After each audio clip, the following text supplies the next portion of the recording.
I'm used to the climate. I think that if man ever found a place to live easy and happy, that Eden is on Puget Sound. Eden is on Puget Sound. That Eden is on Puget Sound. A place to live easy and happy. That Eden is on Puget Sound.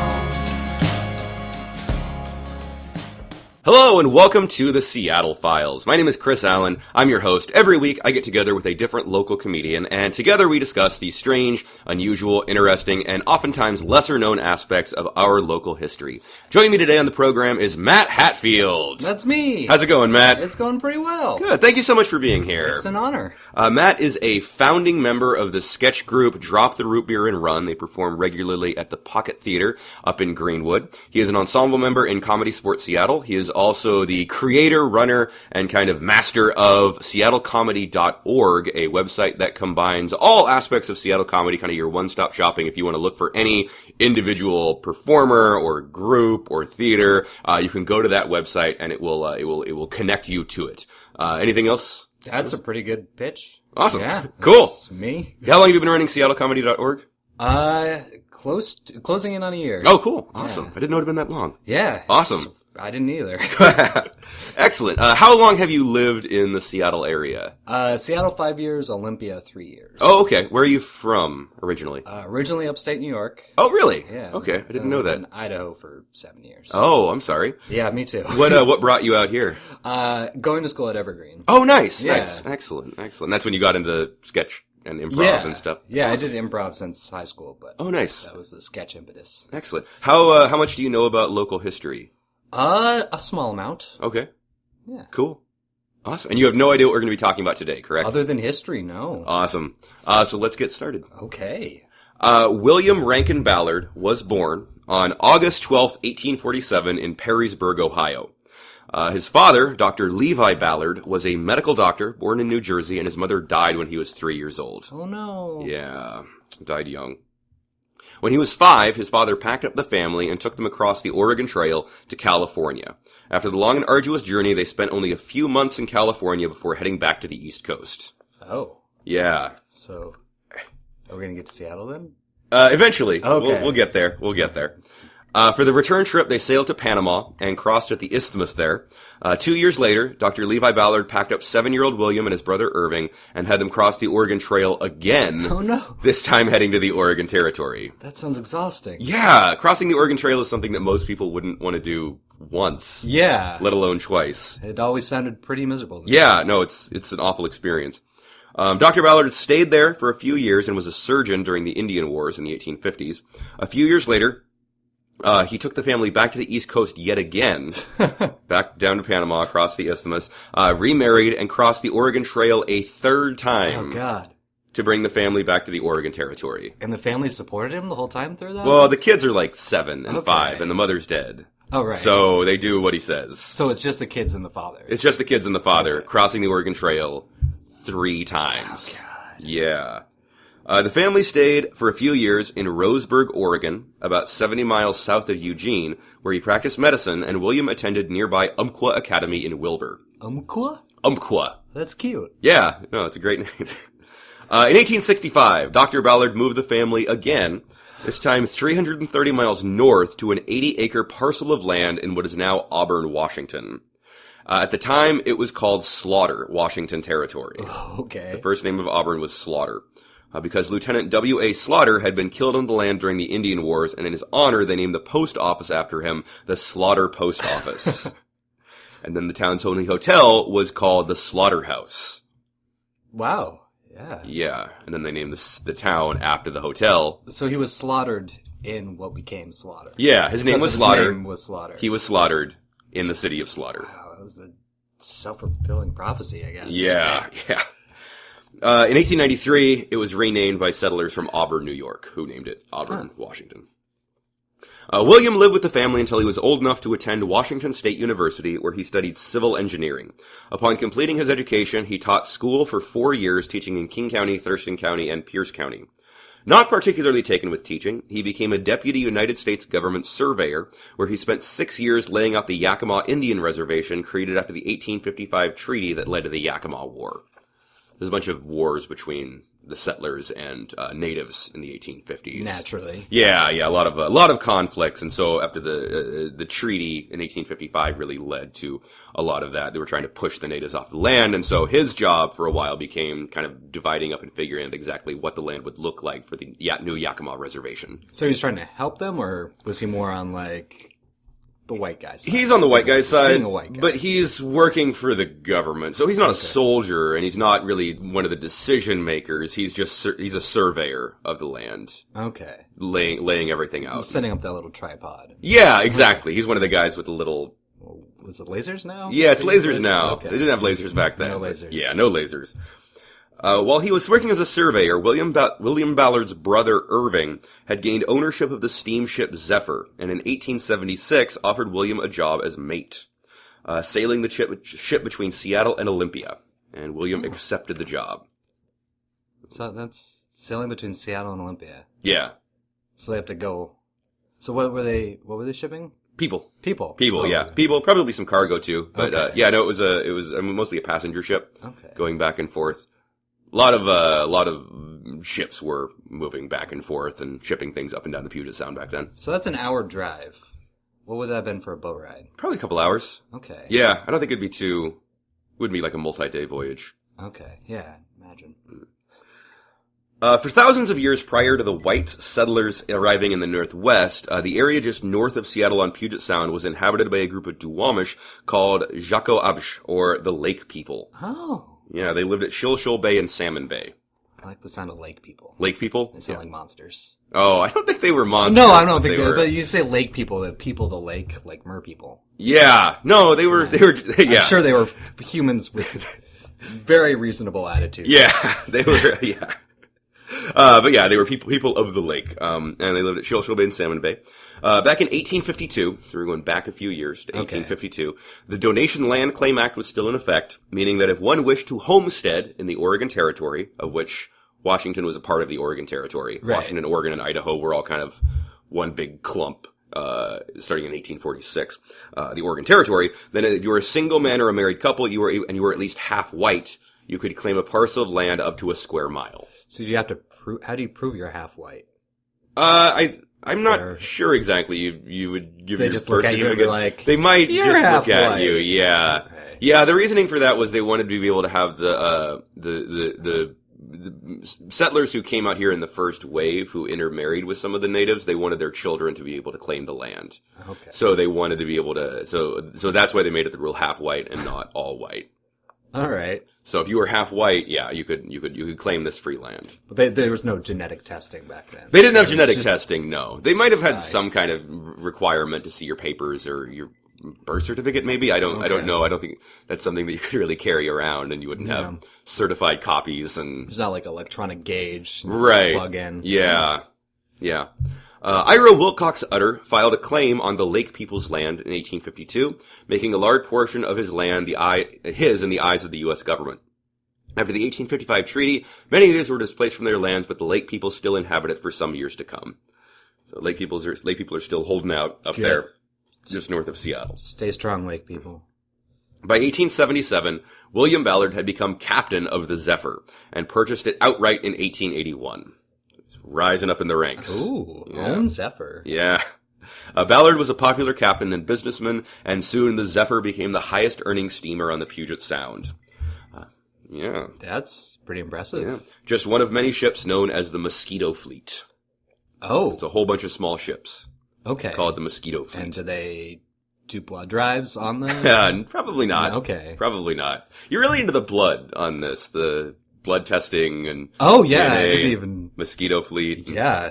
blood drawing. I figure you gotta call it a mosquito fleet. I feel like it has to have more than one reason. Okay, To be multiple. justified as a mosquito. I think it's just because it was like a swarm of small But ships. Not bee fleet or, I don't know, fruit fly fleet. Fruit fly fleet. Fruit fly that's fleet. that's a nice click thing to to it. it, Yeah, I like Well, you that. got the three Fruit Fs. fly fleet, but you can't say it 3 times fast. Yeah. So yeah.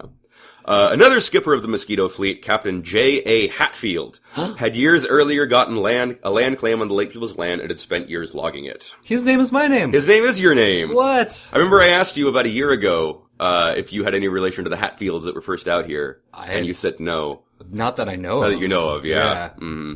But maybe somewhere along the back way. Dad's super into genealogy, so maybe he'll... Oh, hey, yeah. Yeah, the Hatfields took a claim up just north of Seattle, just north of Salmon Bay. Cool. Ballard and Hatfield entered into a business partnership as captains on the Mosquito Fleet, but their relationship cooled and they decided to dissolve the partnership and divvy up their joint assets. Neither wanted the 160 acres of logged land north of Salmon Bay. Both considered the property worthless, and so they tossed a coin. And loser has to take it. Okay. Ballard lost the coin toss and became owner of the land. Ballard. Today Ballard, yeah. Okay. Basically, he lost a coin toss, and that's how he got property of this 160 acres. In 1882, he married Estelle Thorndike, and they had 5 children, 4 of which died in infancy. Oh, jeez. This is still the 1870s and 1880s. Okay. Didn't keep kids for long. Yeah. Yeah. Well, they tried. I'm sure they would have tried. Their best efforts. Yeah. Seattle experienced a massive influx of citizens in the 1880s. The Transcontinental Railroad had come to Tacoma in 1873, and Seattle more than quadrupled in size between 1880 and 1890. Seeing opportunity, 2 savvy businessmen began buying up land north of Seattle. Knowing another transcontinental railroad was coming, this time terminating in Seattle, and coming from the north, they saw land there as a perfect investment. So they know the railroad's going to come down, kind of through Everett, through the north. So if you buy up a bunch of land just north of Seattle, cha-ching! Oh. Yeah. Judge Thomas Burke and his partner Daniel H. Gilman got together with John Leary in 1888, purchased 720 acres of land north of Salmon Bay, and formed the West Coast Involvement Company. So Burke and Gilman. I rode that bike trail here. You did, yeah. So that's where we get Burke Gilman from these two guys. Thomas Burke would go on to become Chief Justice of the Washington State Supreme Court. And they named the area Gilman Park. Ah, I've been to that park. Gilman Park? Yeah. Is there still a Gilman Park? I think it's small. Okay. I didn't know that. It's got to be a park. Maybe I'm wrong and thinking of a different park. Interesting. Well, you're probably right. I mean, the whole, large area of what's now Ballard was called Gilman Park. The whole parcel of land. Okay, so Ballard was still within Gilman Park. Or is Gilman Park first and then Ballard and then... There is no Ballard yet. Okay. There's just Gilman Park. All right. And eventually the name Gilman Park becomes Ballard. Okay. So, Gilman Park was a great piece of property that would likely yield them lots of money when the new railroad came through, but it was missing a piece. The 160-acre tract of land just north of Salmon Bay that Ballard had won, or had rather lost a coin toss and got. So they invited Ballard to join the West Coast Improvement Company, and his losing coin toss earned him $1,000 an acre. Oh. It doesn't seem like losing when you get a big chunk of land, no matter what the land is. They were divvying things up, and neither one, because they didn't want to have to take care of it, and they wanted the other stuff, the other assets, rather than this piece of land. So it was a coin toss, and okay. And Hatfield got the better stuff. Yeah, exactly. Hatfield got the better stuff because it's already been logged. This is just a worthless piece of property. Okay. But they didn't have the foresight to realize, this is going to become incredibly valuable in the near future because Seattle is expanding and this railroad is coming through. So he lost the coin toss, 160 acres, and now he has $160,000 worth of property in 1880s money. And is Hatfield still in the picture? Hatfield's out of the picture now. Okay. Hatfield, their partnership has dissolved. Right. They have gone their separate ways. So we don't get a scene where Ballard gloats in front of Hatfield. We might. Okay. We might. Right. I don't know. I don't have that in my notes, but they might have for the rest of his life. They would have been like, "Hey, Hatfield, fuck you! Remember that coin toss? Hey, you can have the quarter." Ballard became the manager of Gilman Park and persuaded another businessman, Charles Douglas Stimson, to buy a defunct sawmill on Salmon Bay.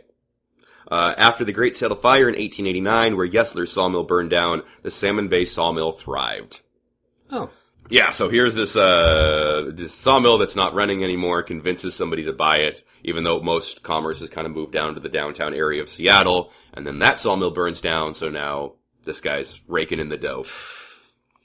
This fate is on their side. Yeah, lose a coin toss, get $160,000, buy a defunct sawmill. I gotta start losing more coin toss. Yeah, well, entering into coin tosses is the first way to losing, so okay. Time to start betting, Hatfield. I'm gonna be a coin toss guy from now on. Mm-hmm. Though he never worked on a ship after the Zephyr, William Ballard would continue to go by Captain Ballard for the rest of his life. He was incredibly popular, and when the city was officially incorporated in 1890, it changed its name from Gilman Park to simply Ballard. I didn't see that coming. You didn't? Oh, yeah. Oh, surprise. Yeah, it just came out of nowhere, right? Yeah. You really didn't expect They to see. named it after him. That's so sweet. Yeah, so now we have the city of Ballard. Oh, okay. Not So the it's neighborhood, its own but city. the city of Ballard. Right. Yeah, an independent city. There were 1,636 people living in Ballard, and streetcar service was established that would take residents out to an amusement park on the beach called Golden Gardens. Oh, You like Golden Gardens? I do like Golden It's Gardens. great, yeah. The amusement park was the brainchild of Olive and Harry W. Treat, who named it after their daughter, whose name was Golden. Oh, okay. So that's where we get the name Golden So Gardens. it has nothing to do with the sand. I don't think so. Okay. They named their daughter, maybe they named their daughter after the sand. Oh, that'd be... But I doubt it. But I've never, I always thought it was because of the sunset. The sunset was gold, and, yeah, but no, they didn't. Yeah, there's not a lot of sand in Seattle, so I feel like that was novel. Yeah, the sand gardens. Yeah, sand gardens. Sand garden, that's not a bad name Yeah. either, but yeah, no, they named their daughter Golden. Okay, not Sandy. Not Sandy. Though Sandy was an actual name, so. Yeah. Yeah. So, So she probably wasn't named after the sand. If only the Treats were here today, we could give them we them. could help them out with their naming process. The city continued to grow, especially after the Great Fire of Seattle, and by 1900 there were 4,568 residents, many of whom were Scandinavian immigrants. As we all know, Ballard is historically a Scandinavian immigrant town. Seattle has had a large Scandinavian population since its early history. By 1890, a quarter of Seattle's population was from Scandinavian descent. The Northwest has a comparable climate to Scandinavian countries, and there were plenty of jobs available in mills and fisheries on the Puget Sound. Oh, nice. A lot of Northern Europeans moving out here. Okay. I've also heard, I've never found this cited anywhere, but that when Scandinavians came over from the Old World, they would not want to work for someone else. They just wanted to work for themselves, so they would buy a ticket to the end of the line. And so they would just go buy a train ticket and say, end of the line. And so wherever the end of the line of the railroad was, you'll find massive amounts of Scandinavian culture. So when you go across to Minnesota, that was the end of the line. And then you get across to the Pacific Northwest, that was the end of the line. How many end of the lines are there? Several. I mean, over time. Yeah. Minnesota would have been the end of the line for the railroad for a time. And so all the Scandinavians would have moved out there and then continuing on west. Okay. So there's just long stretches where there's no Scandinavians. Possibly, yeah, where just dry. between end of the lines, Yeah. with Scandinavian poor areas. Yes. Yeah, we're really rich in Scandinavians out here, good. definitely. The 1800s were a difficult time for Norway. There was famine and a great deal of unrest over the growing power of Germany that sent many Norwegians into the New World. That'll do it. Hunger and fear will send people every time. far away, absolutely. Guaranteed success. The Scandinavians built churches, restaurants, and had a strong impact on Ballard's cultural heritage. You ever been to the Scandinavian Cultural or Heritage Museum? I passed the outside? Yeah. I have not been on the inside. It's really cool. It's really neat. We'll try to do that sometime. Yeah. My favorite part was I went on like a Tuesday afternoon when there was nobody there, and they have the power saving things where all the lights are on motion sensors. Oh, so you walk up and it's like You walk in and lighting it's for dark. you. Yeah, and then the lights come on, but every new room you walk into, they have like mannequins and poses and things like that. So you walk into a room where it's dark and all these mannequins are frozen in place wearing these traditional garbs. Oh, hell yes. Yeah, it was really interesting and entertaining, but also kind of creepy because there was nobody there. It was the middle of the day. It was awesome. It was great. I highly recommend that museum. It's really neat. Like creepy. The Scandinavians built churches, restaurants, had a strong impact on Ballard's cultural heritage. While many enjoyed tobacco, they didn't smoke. They took a wet form of chewing tobacco called snus, which gave the train stop there the nickname Snus Junction. Snooze Junction. Snooze Junction, yeah. It's like a kid show. Yeah, it is, yeah. Yeah. Well, there's Snooze Junction Pizza now on Ballard Ave, and you'll still see Snooze Junction some places around in Ballard. Snooze sounds like a 80s furry sidekick character. Oh, yeah. That says his name all the time. Snooze, Snooze. He can only say his name. Yeah. Hey, Oh, Snooze, Snooze. hey, Snooze, what do you want to do? Snooze, Snooze. We did that yesterday. How about we do something else? Snooze.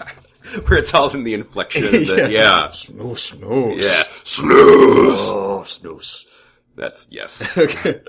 The sawmills, fisheries, and shingle mills were thriving.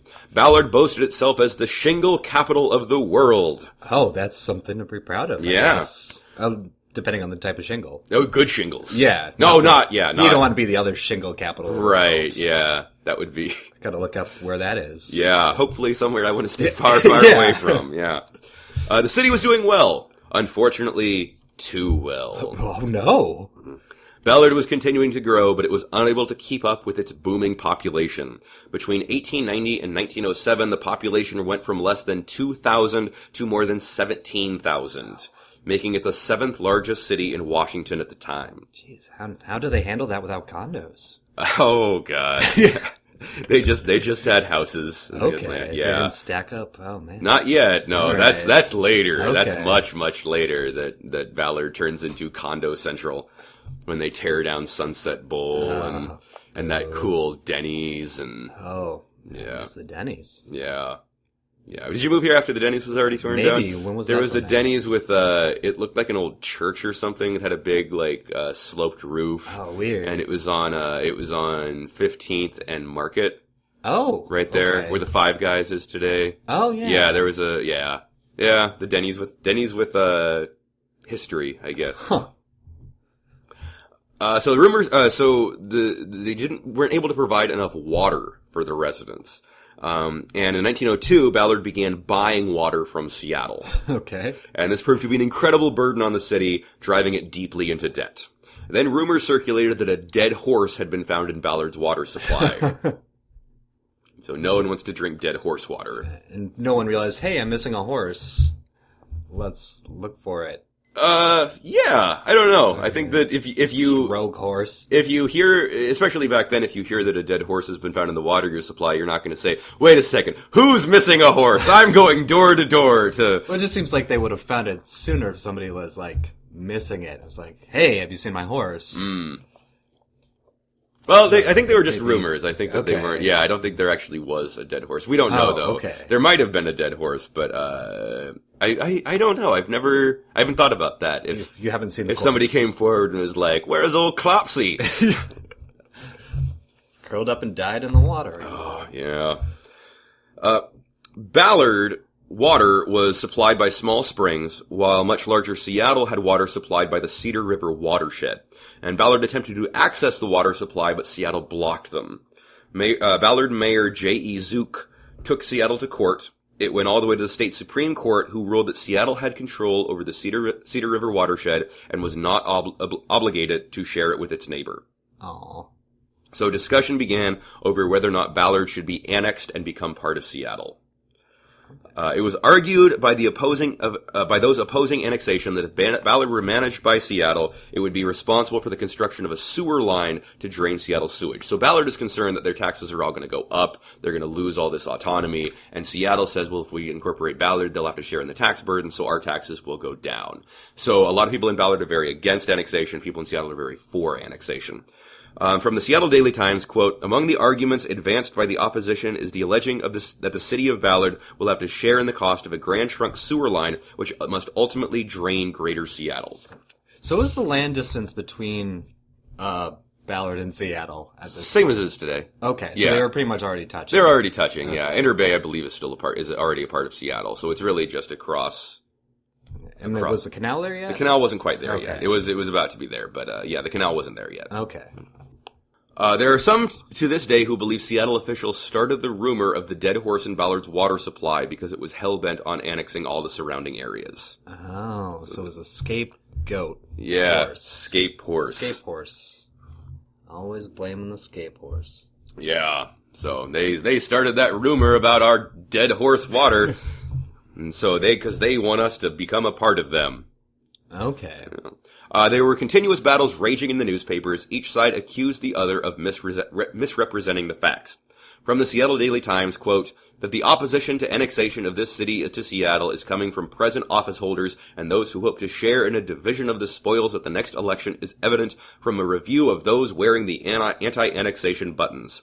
The recent statement of A.W. Mackle, a former mayor, that now is an opportune time for the party which elected him 3 years ago to get its foothold because of the split in the other forces, coupled with his change in front of the annexation issue, bears out this statement.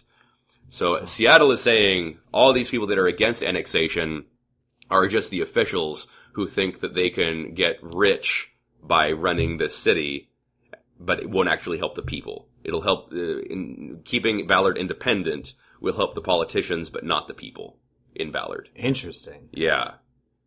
So that is a very 1890s way of saying, or 1900s way of saying that. Okay. Yeah, it's kind of confusing. It is confusing, yeah. Okay. But really all they're saying, the Seattle Times is saying that the people of Ballard will benefit from annexation, but the politicians will not. Okay. That the politicians want Ballard to remain independent for their own interests, not for the interests of the citizens of Ballard. All right. From the Seattle Star, quote, Ballard businessmen oppose annexation. Declare movement is conspiracy of heavy Seattle taxpayers to reduce their city's tax. Say it would ruin Ballard Ave as a business street. Do not want to pay for Big Trunk Sewer. We do not want to be annexed by the city of Seattle and never will be. All we want is a fair deal, and that is something which we are not getting from either the city of Seattle or the Times or PI. Wow. The Seattle Times editorial countered, quote, the Times wants every suburb skirting the boundaries of Seattle annexed before the next census. In June 1910, the Times will favor and aid financially any scheme that will bring these suburbs into the greater city. We say again that we do not care what the method may be to secure annexation of these 7 suburbs, but they must be annexed at any cost. Any cost? This is an editorial. This is not an official. Okay. Yeah. So this is an editorial, so one strongly guy, worded editorial. This is the Glenn Beck of Seattle politics. So he's all for going in there and killing many Ballardites. Maybe not killing, but yeah, annexing Ballard through force, through any means necessary. Many accuse the Seattle Times and the Seattle PI of being in collusion with the city of Seattle. From the Seattle Star, quote, the reporter of the Times who came over here to get the news on the situation told me that he was instructed by his paper not to accept anything or to turn in anything which was not favorable to the annexation proposition.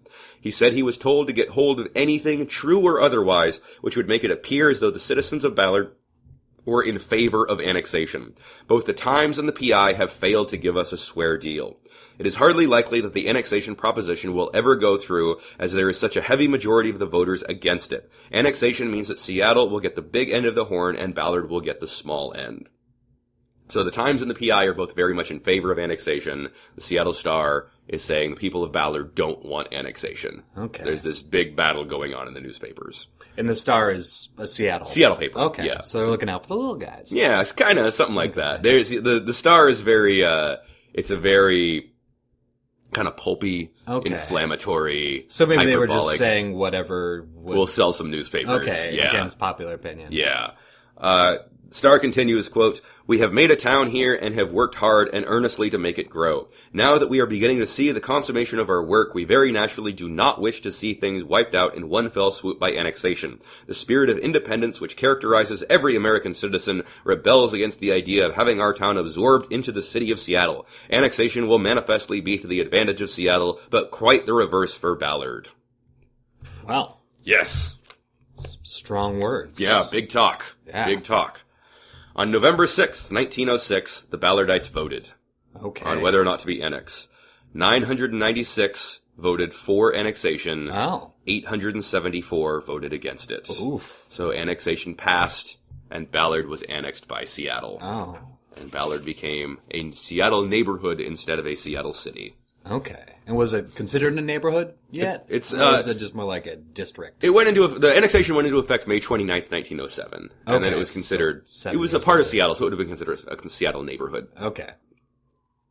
Captain Ballard served as president of the First National Bank in Waterville, Washington, before retiring from his business work and dedicating the final years of his life to philanthropic work.